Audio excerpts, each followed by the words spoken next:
आप अक्सर थकान महसूस करते हैं। बिना ज्यादा मेहनत के भी शरीर भारी लगता है। सिर में बोझ, हाथ पैर सुन्न या बार बार चक्कर आते हैं।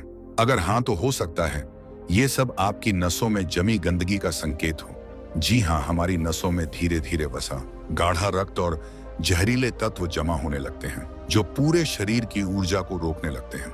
लेकिन इससे छुटकारा पाया जा सकता है। आज हम जानेंगे गौतम बुद्ध के दृष्टिकोण से कैसे बिना दवा, बिना साइड इफेक्ट नसों को फिर से शुद्ध, स्वच्छ और बहाव युक्त बनाया जा सकता है। हमारे शरीर की नसें वो नन्ही नलिकाएं जो रक्त को हर अंग तक पहुंचाती हैं। जब हम तैलीय, प्रोसेस्ड या रासायनिक तत्वों से भरा भोजन लेते हैं या लंबे समय तक तनाव में रहते हैं तो हमारे रक्त में गाढ़ापन आने लगता है। इसके साथ वसा, टॉक्सिन्स और कोशिकाओं का मलबा नसों में जमने लगता है। यही बनती है नसों की गंदगी। इसके लक्षण बहुत सामान्य होते हैं, जैसे सिर दर्द, शरीर का भारीपन, हाथ पैरों का सुन्न होना, ब्लड प्रेशर का असंतुलन या थोड़ी देर में थक जाना। लेकिन अगर हम इन संकेतों को न समझें तो आगे चलकर यह हृदय और मस्तिष्क को भी प्रभावित कर सकता है। बुद्ध ने शरीर को केवल हड्डी मांस का ढांचा नहीं माना, बल्कि उसे मन और श्वास के साथ गहराई से जुड़ा हुआ बताया। उन्होंने कहा, शरीर वही बनता है जैसा मन उसे रूप देता है। जो भीतर जाएगा वही बाहर दिखाई देगा। बुद्ध के अनुसार नसों की गंदगी हटाने के लिए 3 चीजें आवश्यक हैं: शुद्ध आहार, शुद्ध श्वास और शुद्ध विचार। अगर इन तीनों को सुधारा जाए तो शरीर की सारी नदियां फिर से बहने लगती हैं।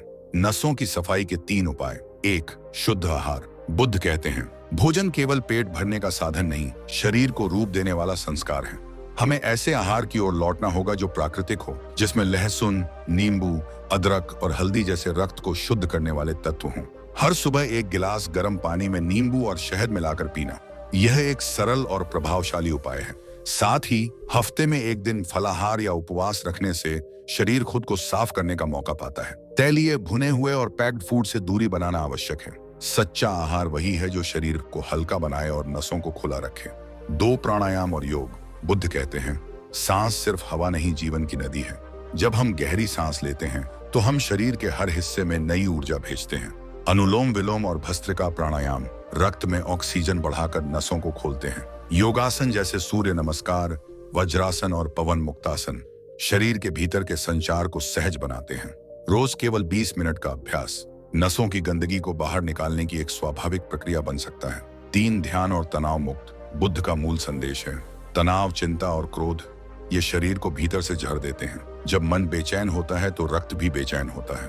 विपश्यना ध्यान, जिसमें हम केवल अपनी श्वास को देखने का अभ्यास करते हैं, शरीर और मन दोनों को शुद्ध करता है। हर सुबह 10 मिनट का मौन ध्यान मन को स्थिर और शरीर को साफ कर देता है।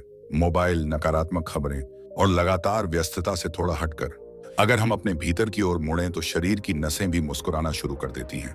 आज के डॉक्टर भी यह मानते हैं कि लहसुन, प्राणायाम, योग और ध्यान नसों की ब्लॉकेज को कम कर सकते हैं। इनसे रक्त में ऑक्सीजन बढ़ती है, सूजन घटती है और ब्लड प्रेशर संतुलित होता है। बुद्ध के सिद्धांत जो कभी आध्यात्मिक माने जाते थे, अब मेडिकल साइंस भी उन्हें स्वीकार कर रहा है, क्योंकि यह उपाय शरीर के मूल तंत्र को समझकर उसे ठीक करते हैं, न कि सिर्फ लक्षणों को दबाते हैं। गौतम बुद्ध ने कभी दवा नहीं दी, उन्होंने दिशा दी। उन्होंने हमें बताया कि शुद्ध भोजन, शुद्ध श्वास और शुद्ध मन ये ही हैं जीवन के सच्चे चिकित्सक। अगर हम अपने जीवन में थोड़ा ठहराव लाएं, अपने आहार को सुधारें, अपनी सांस को महसूस करें, तो शरीर की नसें फिर से खुल सकती हैं और जीवन फिर से प्रवाहित हो सकता है। यह कोई चमत्कार नहीं, यह विज्ञान और अनुभव से भरी एक जीवन पद्धति है। इसलिए आइए इन उपायों को अपनाएं। दवा से नहीं, ध्यान से आरोग्य पाइए। और इस वीडियो को उन लोगों तक पहुंचाएं जो थक चुके हैं गोलियों और रिपोर्टों के चक्कर में। जब नसें बहने लगती हैं तब जीवन मुस्कुराने लगता है।